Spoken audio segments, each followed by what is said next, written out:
Welcome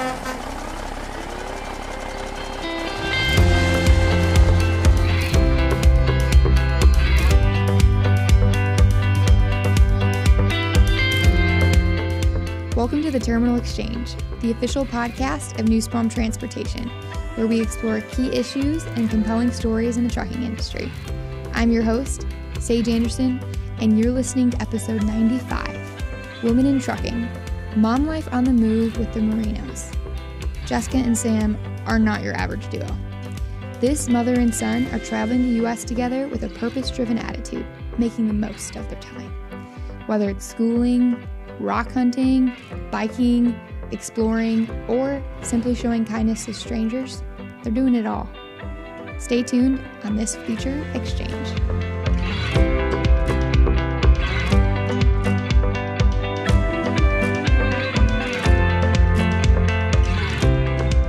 Well, welcome, Jessica and Sam, right? Do you go by Jess, or do you like Jessica, or? Jessica. Jessica, okay. Awesome. So why don't you guys introduce yourselves? You're Sam's mom and a driver here, and Sam, you're her son, co-driver. Yep. Yeah. Do you like to be called a co-pilot, or do you like? It really depends. I don't know. Honestly, it really just goes to what she's feeling. But I like to be called co-driver because there's just something about it. Yeah. Awesome. So where are you guys from, and how old are you? If you don't want to answer, that's fine, but I'm sure people are curious about you, Sam. You could go about where we're from. So we're from New Hampshire. Okay. We've lived there most of our lives, although we've lived in Virginia and Springfield, Missouri. Okay.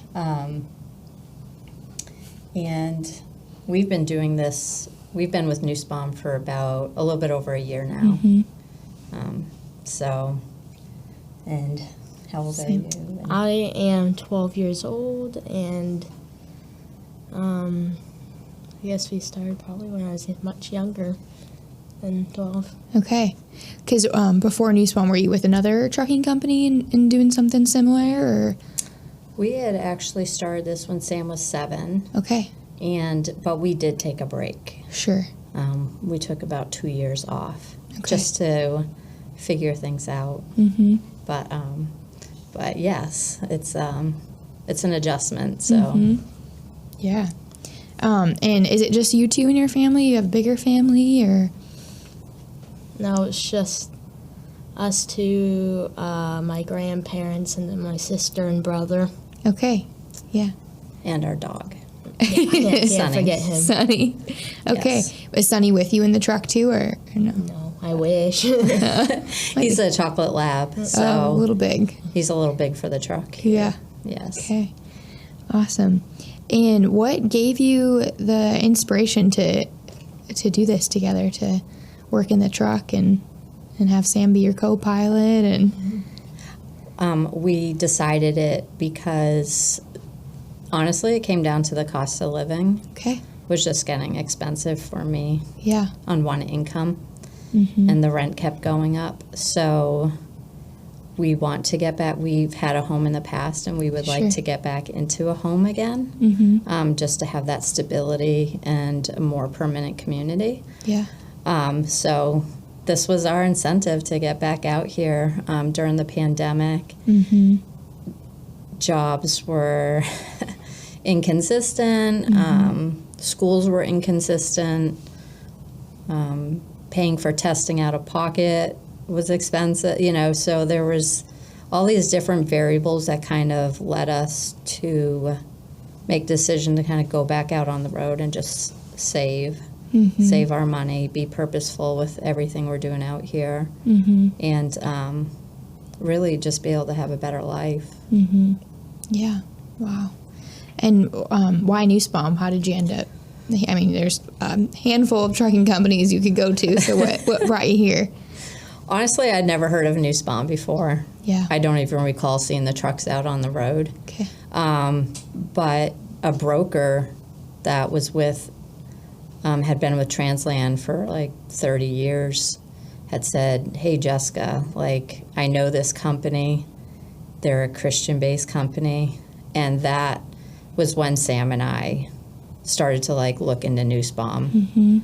And we were both amazed by the stories of other people, by the YouTube. It was just, there's so much inspiration, and the values in which the company has was what led us to Nussbaum. Okay. So. Yeah. And who did you work with when you were considering who was your recruiter? I worked with CJ. Okay. And we love him. Yeah. Sam and I always go say hi to him. And he's always wonderful. They probably all are wonderful. Yeah. We just had dealt with CJ directly, so he's who we are familiar with, but yeah. Oh, that's sweet. I think, because he's been here probably a little over a year, so you might have been one of his, like, early hires, so that's exciting. Yes, he, sometimes I would ask questions, but he didn't know the answers to all of them, and he didn't give me a filler answer. He just was honest and said, I'm unsure, let me find that out, and I'll get back to you. And he got back to me either that day or the next morning, and it just said a lot about this company, just by how, quick he was to get the correct answer. So that way I had the information that I could sift through to make a decision whether Nussbaum was a good fit for us. Yeah, that's good to hear. And so, just to get to know you two a little bit more, Sam, what's something that you appreciate about your mom? That she... It's probably 101 things, I'm hoping. Yes, she's very strong mindseted, so when she has a goal, she's just going to push through and try and get to that goal. Okay. Even if there's something that's very hard, she just tries to do her best and push through it. Yeah. Do you have any recent examples or anything that you can think of? Like, or it's just I kind know of sometimes with, like, loads, there's things that, like, interfere with it or issues with the truck, but once we get through that, she's like, we got to get this done, we got to get that load there. She tries to do her best to get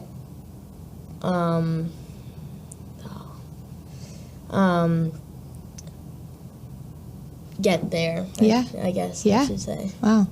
So that's probably inspiring, just to be able to to see that, to push through. And Jessica, what do you love about Sam? Sam is very unique. I don't feel like this would be a good fit for everybody with their child. Yeah. But with Sam, he loves trucking. He loves the trucks. He always has. So he is just as, involved in this as I am. And honestly, he's an inspiration to me because he, it's because it's a hard job. Yeah.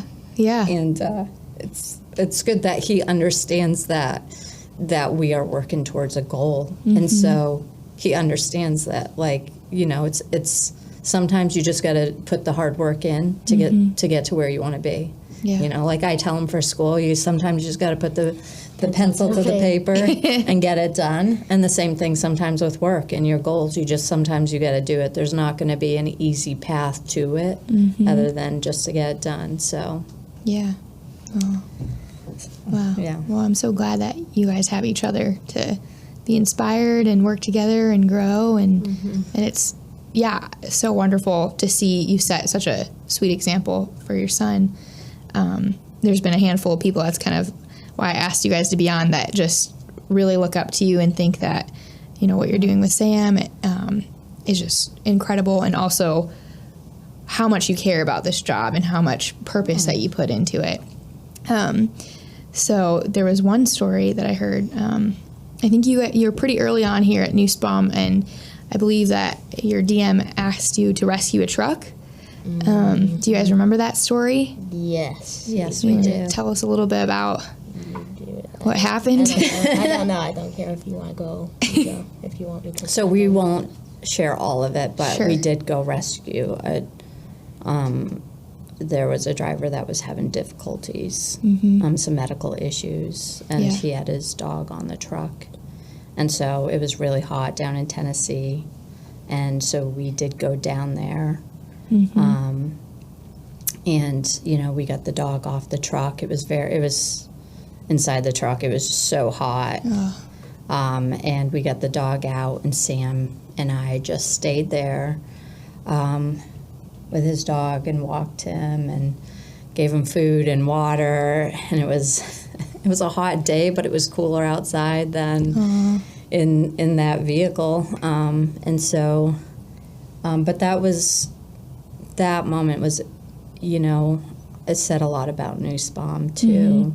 You know, and the lengths that they go to help drivers when they necessarily can't be there to help us.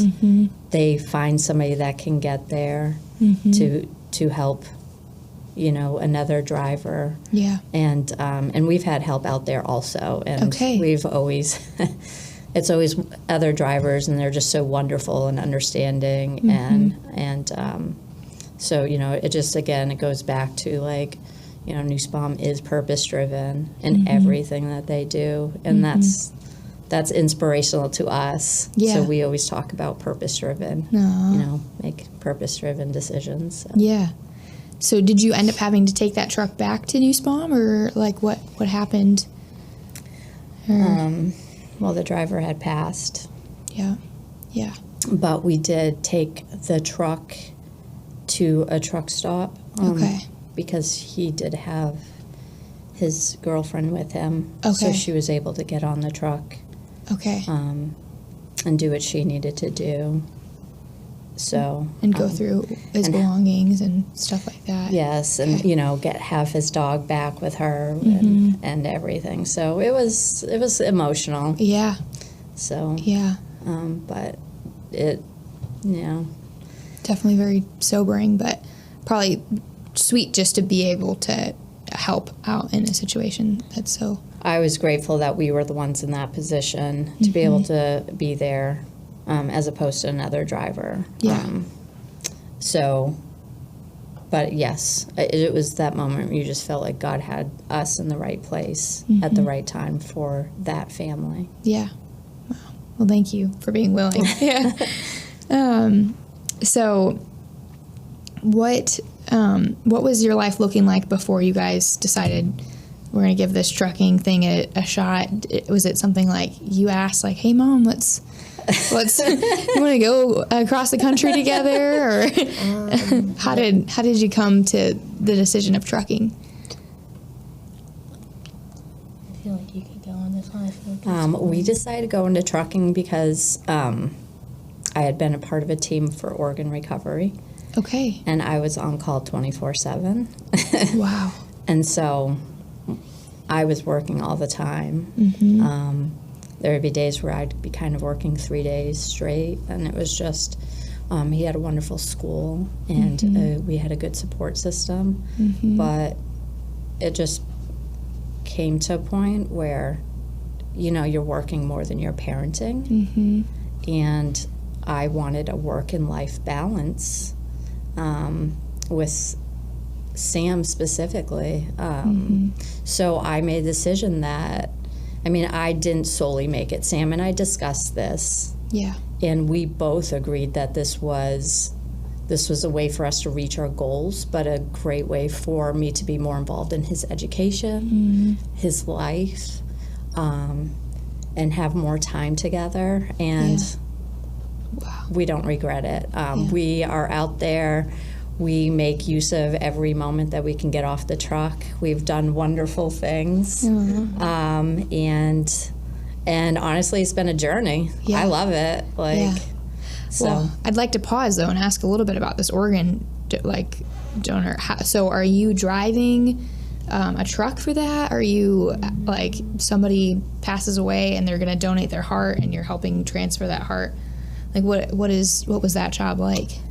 So families are brought, they're asked to be donors if there's a situation that calls for it. And so it's a choice on the family's behalf. But we would transport in a Suburban. We would transport the organ, and it had to be quick. There's not a lot of downtime for it. And so sometimes you're there during the recovery. And so this was like organs that, like a kidney, or like it wasn't necessarily someone passed away and then donated their organ. It was like they were still living and would donate it, or they would be on life support. Life support. Okay. That was just life support until they could until the team could get in and recover the organs. Okay. And then we would take it. We covered from Maine all the way down to Virginia. Wow. And so, so it's a lot. And there is time restraints. So it's hearts, it's kidneys, it's taking a sad situation and giving hope to another family. So it's you have the opportunity. Sometimes you get to meet families on both ends of it. Wow. So it's a lot. Yeah. It's a big decision but it's important. So. And how long were you in that role for? I had done that I had started during the pandemic. Okay. And so I had done it for about a year and a half, but it was taxing. Yeah. On the schedule that I was on, so. Did you ever find out, so for the family that decided to donate this organ and give it to the new family, did they ever have communication between each other, or was that kind of rare? I think it's rare. I mean, we've heard stories of it happening, families seeking out other families, but it's anonymous. Okay. And so they try to keep it like that. Yeah. Yeah. Wow. Yeah, I've never met someone that has done that job, so that's really unique. Wow, that's awesome. Okay. Well, I'd love to talk a little bit about trucking again, aside from the organ donating. So, Sam, what are some ways that you help your mom in the truck, or what are some things that your mom's teaching you how to do? So I will help her, we'll go back and clean the trailer, or when we're at a fuel stop, I'll go and clean the windows, and she'll teach me, what the engine should look like when we do a pre-trip or a post-trip. What should the engine look like? I don't know. So there should be no hoses cut or no damaged parts, and it should all be looking nice. It's not, you don't want anything to seem wrong. Even the smallest of things could be the biggest of problems. Okay. Wow. And what about directions or parking?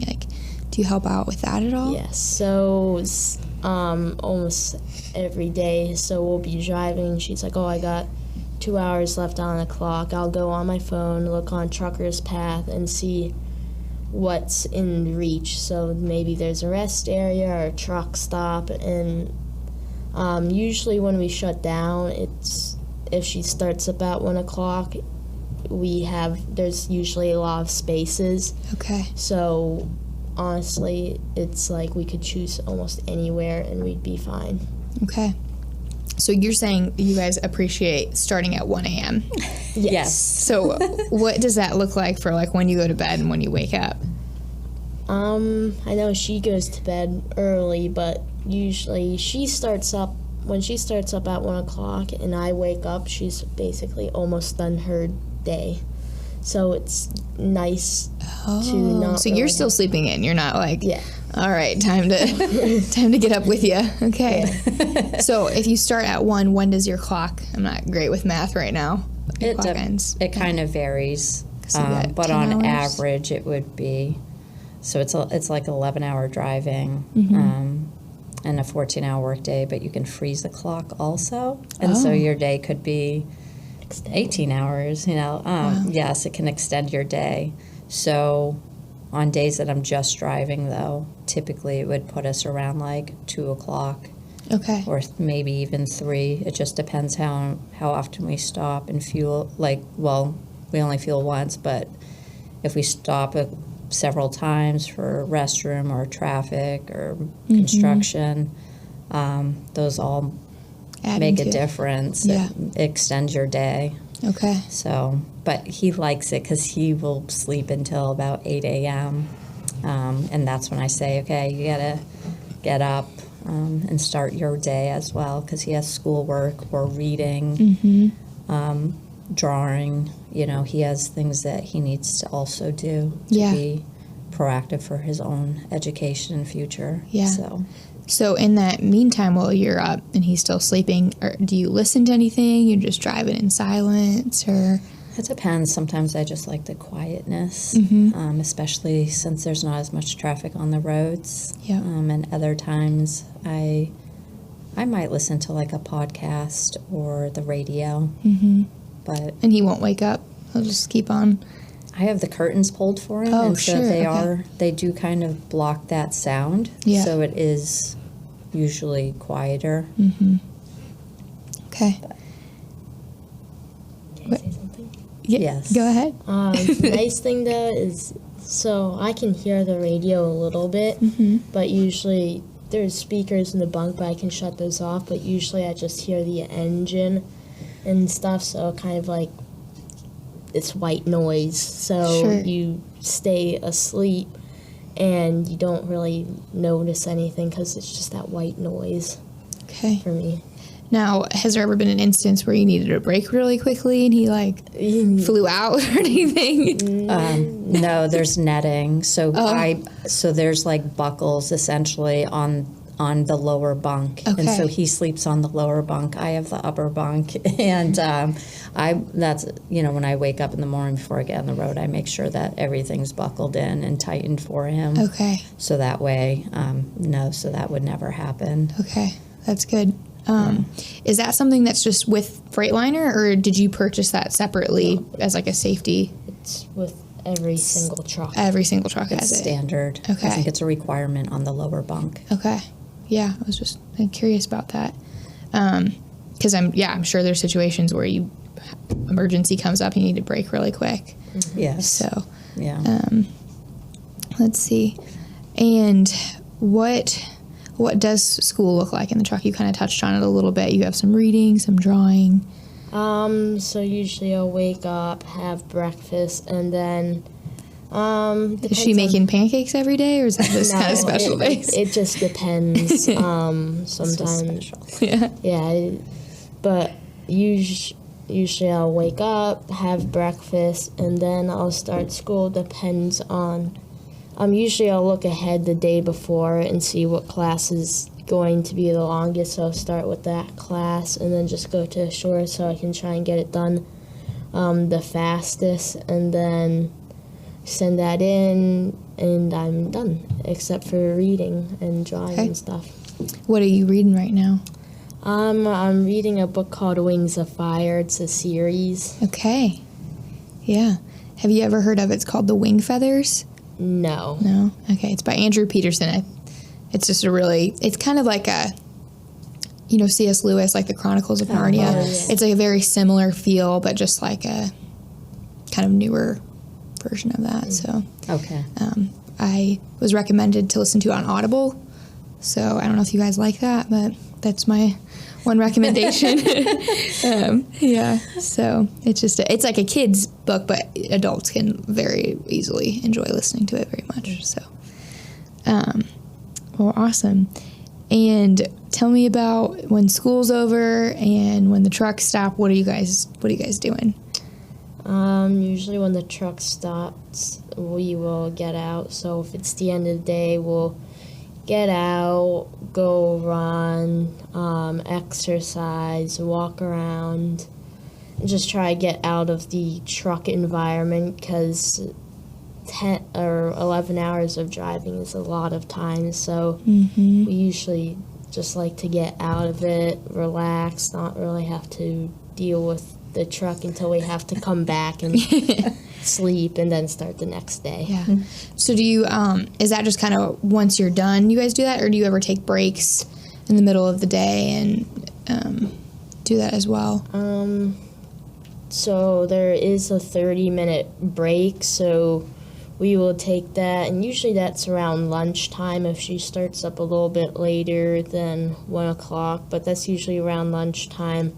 We'll get out, walk around or run around the truck stop or rest area, and then we'll come back, make lunch, and then we get back on the road.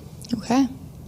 He likes to talk about the day-to-day business, but I'm telling you, like on our 34s, we get out of that truck All and day. we hit museums, parks, national parks. We have our bikes on the truck, and so we figure out what we can get to within a decent amount of time, and that is what we do. We pretty much explore on our 34s and get out of that truck for like the entire day. I don't want to be back on there until like 8 p.m. Okay. You know? Yeah. Do you guys have, I think, is there something where you can buy with national parks where you get like a stamp for every national park you visit? You can, and children, I think, can get in for free. Okay. We can't necessarily get close to all of those, but we can hit a lot of different parks, state parks.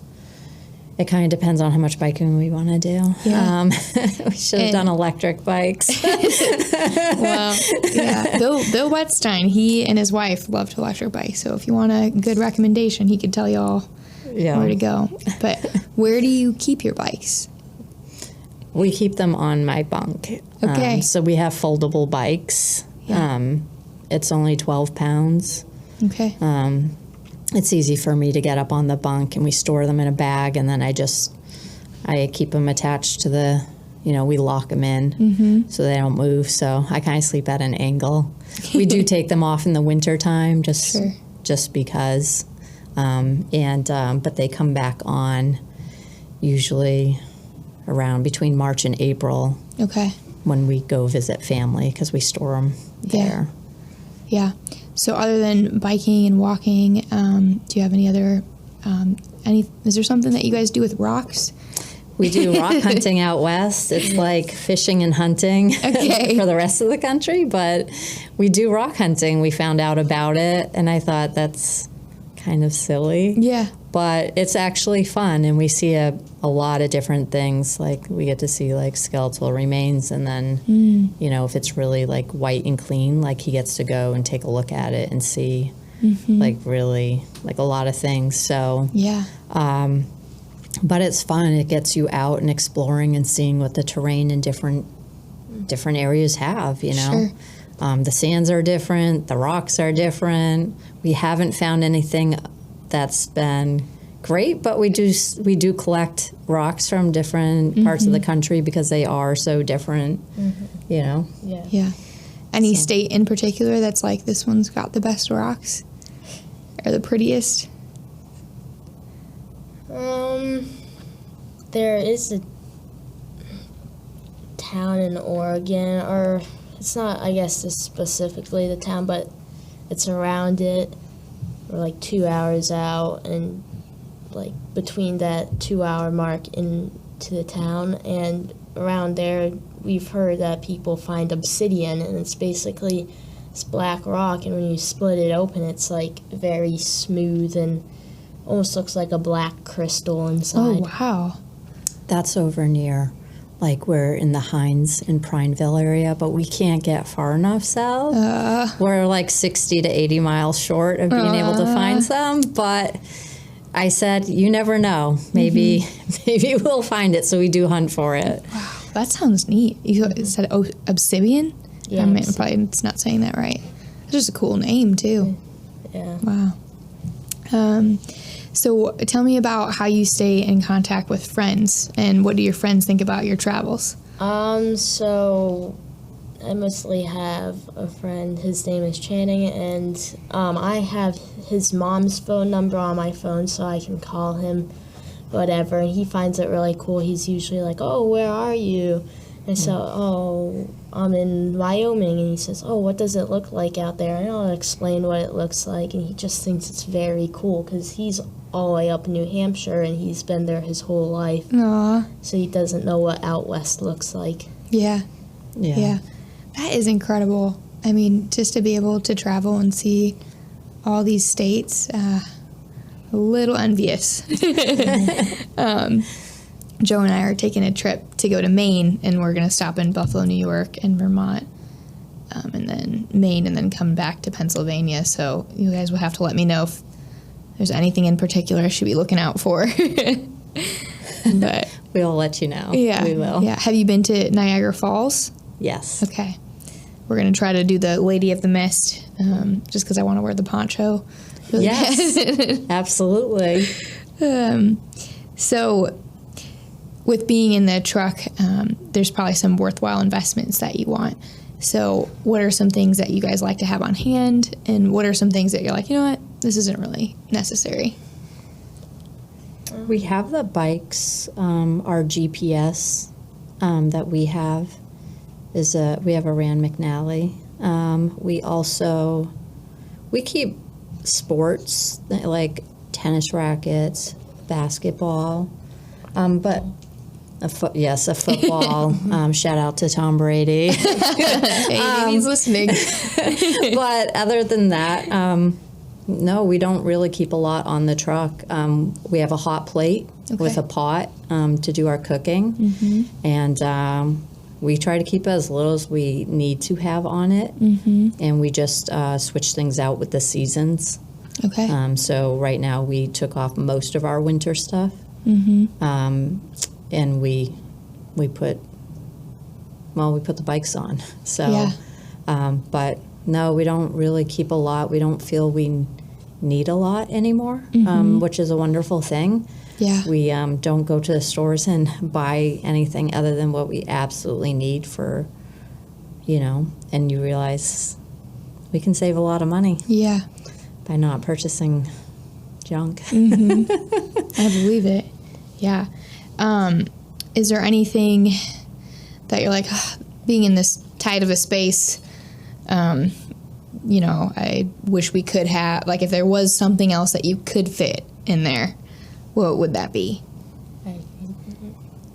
He looks like he's got something on his mind. My dog. Your dog. I wish we could have him. Yes. And if only we had a little bit of a bigger truck and a much heavier weight limit, I'd take him on the truck. Yes, our dog. But other than that, like I would say, Pretty content.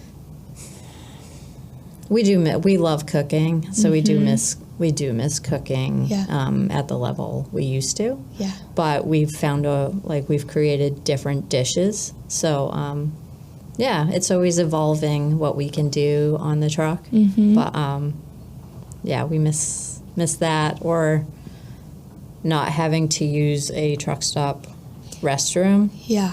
One day I hope to never see another public restroom again. Yeah. What restrooms is there, like Love's or Pilot or something that you're like, I know if we go there it's going to be clean and nice?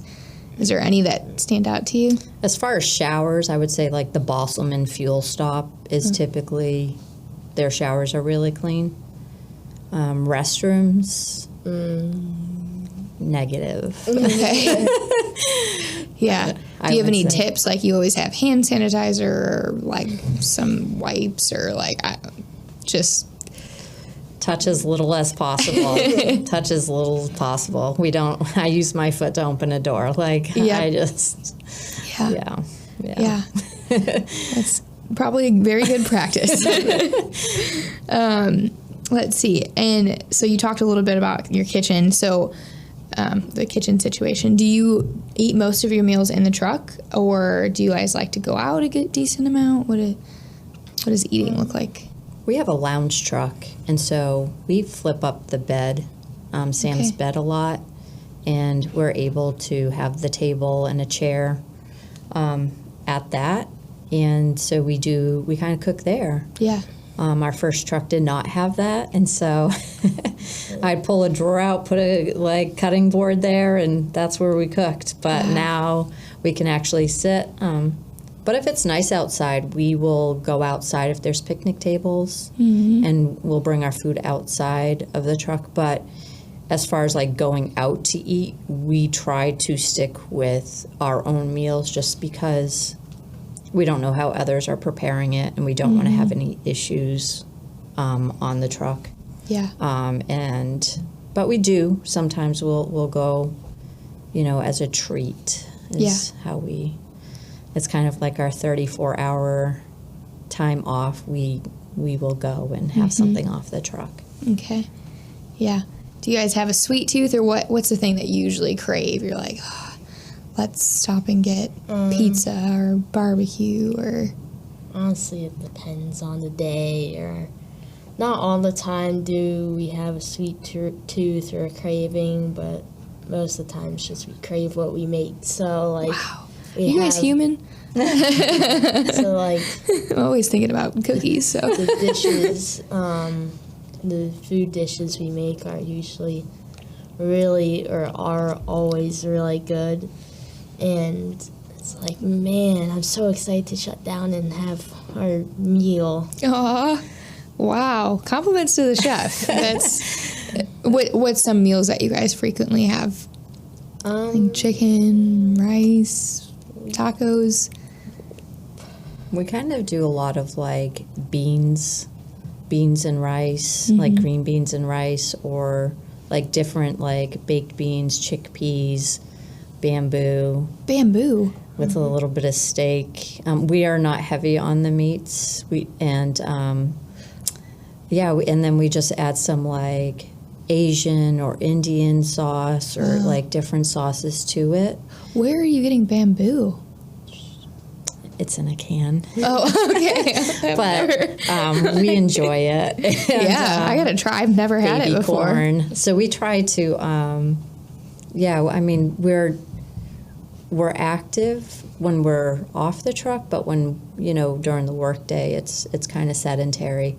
So we do try to be mindful with what we're consuming for sure. Yeah. So although, like you, I would love to have pizza and cupcakes and candy and not really think about it. We also we've always been very active. We've been big hikers and bikers, and it's a different lifestyle, and so we've had to sort of make adjustments to figure things out, what's going to work and keep us healthy and long-term healthy goals. Yeah. I'd like to touch back on, so you've talked about how Nussbaum is purpose-driven, and I think that you guys have shared a few different stories about how you guys like to be purpose-driven in the truck. Do you want to share a little bit about how you do that? Well, being in all parts of the country, we see there's a lot of needs out there. And we were one of those, Yeah. People are struggling in this country, so sometimes Sam and I are able to pay for a family's meal if they're out to eat. There's this town in Wyoming that it's a small diner. The town is not thriving like a lot of towns in this country, and so I think we one day made the decision to pay for a meal for this older couple, and we didn't realize it was her birthday. She was turning 85, but she thought it was the waitresses that were covering her meal, and they don't make a lot of money. And she was just dead set that there's no such thing as kindness in the world. And that was hard to hear. Yeah. Because there is a lot of kindness, but to be somebody that's 85 and just truly believed that it didn't exist, it was very humbling to kind of hear everything she was saying in the background. She had an oxygen tank, she was sick, and I was blessed that we had the opportunity And I really felt like God was calling us to pay for that couple's meal. And, and then to sort of hear what she had to say, it was very humbling. And so we made it a point going forward that we kind of pay attention to things going on around us and try to find a need. Or we pick up trash in the area we're in. Sometimes there's no truck parking, but you can kind of get truck parking spaces if you offer a convenience store or something like, hey, we'll pick up the trash around the parking spot. Can we park there? And they're always so wonderful. Like, we've never been told no. Sure. So it's just the little things that you can do that impact another person that to us makes a huge difference in what we're doing out in the road. Yeah. Wow. I just think that's incredible that you were like, God was able to use you guys in that situation. And how many people are out there just with that hard heart, and God actually really wants to pursue them and touch them and make a difference in their life. So that's just really sweet that you guys are open to being used and can help when you can. And we're even able to hear that and to remain anonymous and for her to not know. So that's awesome. So tell me a little bit about connection with other Nussbaum employees, because I think you guys are maybe pretty popular around here. I don't know. She is. No, I don't know. I mean, we love meeting new drivers here, and we all share different information. I feel like we're always learning something new about Nussbaum or about other drivers. We get to hear their stories. We hear stories all the time, whether it's other truck drivers or just out in a community. And it's a real blessing and an opportunity, and it makes us think a lot about, again, being purpose-driven. But we have connected with a lot of drivers here, and we kind of love coming into Nussbaum. We always see familiar faces. Yeah. It's kind of like a deep breath of fresh air. And everybody here is just so wonderful. Like, the drivers are wonderful. The office is wonderful. Sam loves going saying hi to Brent. Apparently he did 3 times yesterday. You know what? Brent is, he's wonderful, and you just, on a company this size, like Sam said yesterday, he's like, the fact that that door's open to say hi to anybody, no matter how high up in the ladder they are at Nussbaum. He just said, he says, he's like, it's amazing. You couldn't do that anywhere else. Yeah. Wow. Yeah. Well, it just makes me so happy to hear that you guys enjoy coming here and feeling welcome and talking to people. And I know, we're up to around 500, 515, 510 drivers now. And it's still so sweet to know, like, each time someone calls, we see them, we see their picture. It just helps so much with trying to remember, like, who's who. And some people, the more you call, I guess the more you're remembered. But hopefully it's positive. Yeah. So, that's really awesome to hear. I know there's another mom and her son that work here that have gotten to go fishing with you guys here, and I think she mentioned that she just went to church with you the other Sunday. So, yes, we try to go into the church here. We go to Eastview. Okay. And we love it there, and we've seen other drivers there, but we try to invite other drivers with us to, if they want to go. So it's been a blessing, and it is nice to go with other drivers as well. We do have a specific driver that we invite him every time because he's trying to get back into the church, but it was uncomfortable for him to go alone. Yeah. And so whenever we're here and we see him, we definitely invite him so that, and it's wonderful to be a part of watching him with his growth in the Lord. So he's visited with you guys? Oh. Yeah, he's gone a couple times with us now. Wow. So, well, praise God. yes. That's awesome. So do you guys like to, if you can't make it, listen into Eastview, or do you have another church that you like to listen to, or? No. We kind of hunt out churches wherever we're at. Yeah. I make Sam, I make him go into churches, and we've been able to experience different, the way other churches run, Yeah. you know, and some are just looking at it on a screen. Some of this, we were in this church in Mississippi, and it was like maybe 50 people total there, but everybody there said hi, like friendly. It was an amazing experience from such a small, struggling church.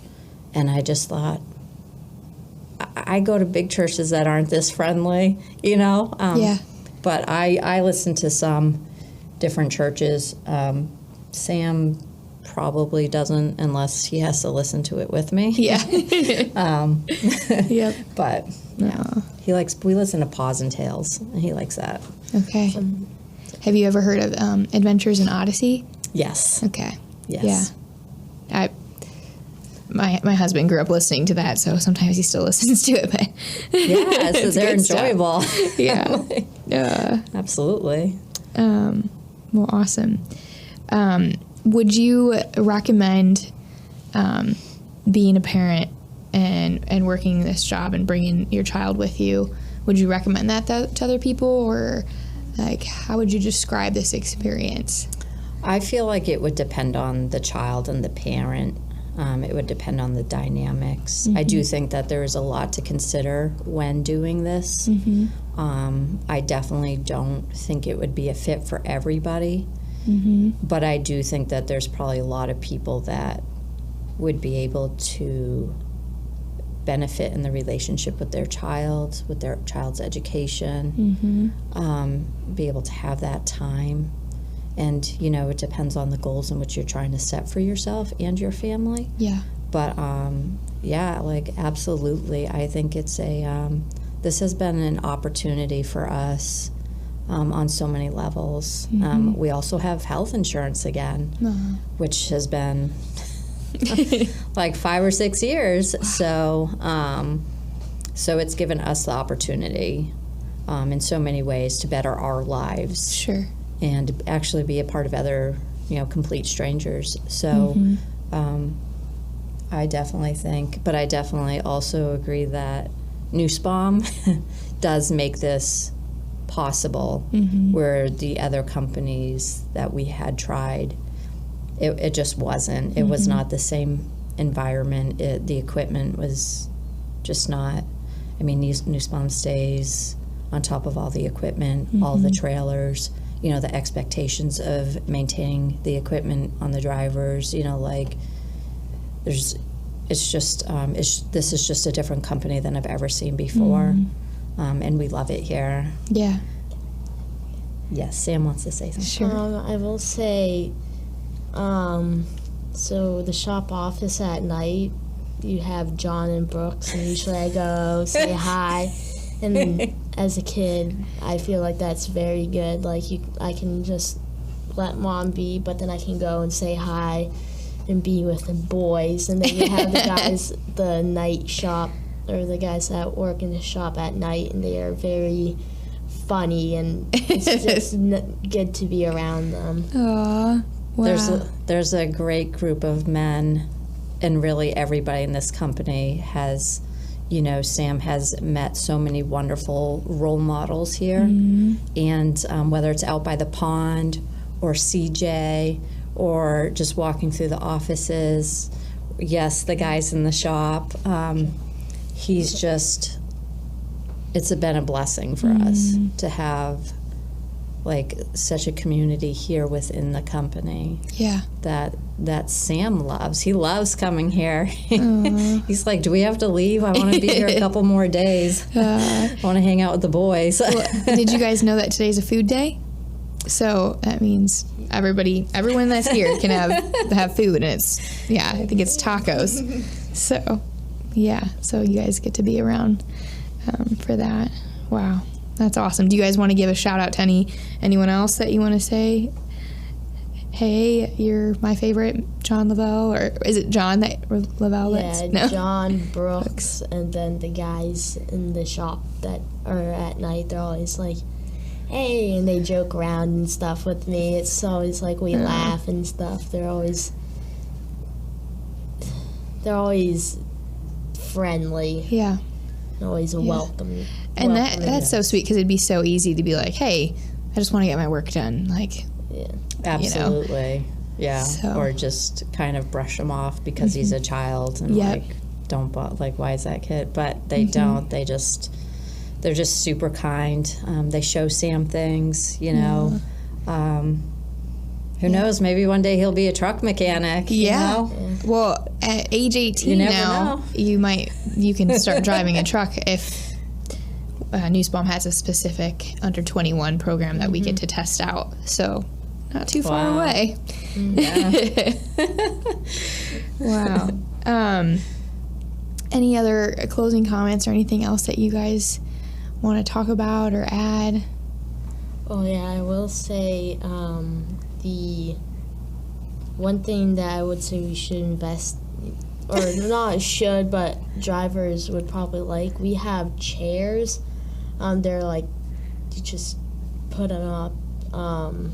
You have to take them down, but it's just nice to take out the chairs, go to a rest area, put them down on the grass, and just sit outside and listen to the birds and watch things. So are they like small folding chairs, or what are they? Yes, we have small folding chairs in the truck. We finally, after a year, we finally invested in some chairs so we could go take them off the truck. We can attach them to our bike, No. so we can take them with us pretty much anywhere we go. Yeah. So it does make it nice. Yeah. I have one from REI that I did some backpacking before. And so it's like you sit on the ground, and it's almost just like a clamshell.